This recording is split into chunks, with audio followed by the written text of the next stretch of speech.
This section examines tanks and lines.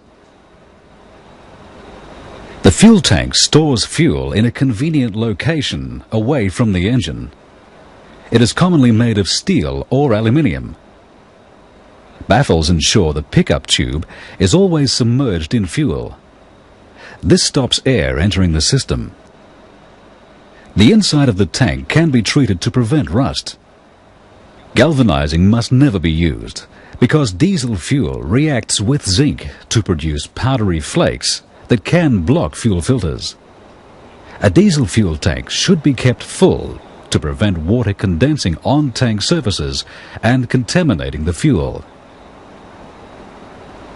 In light commercial diesel engines, 2 fuel lines are used. One carries fuel from the tank to the filters and then to the fuel injection pump. The other is the return line.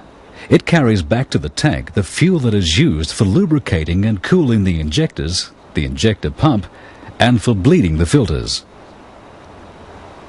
They are usually made of seamless steel tubing, coated with tin to prevent rust. Sometimes cadmium is used instead of tin.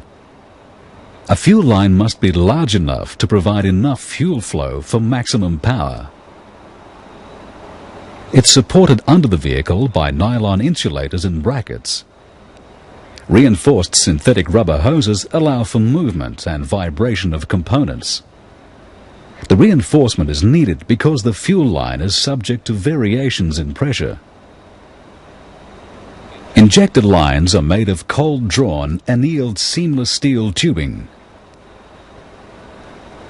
The bore of the pipe is kept to the smallest diameter possible, and all of the pipes are the same length. If pipes of different lengths were used, it would affect injection timing.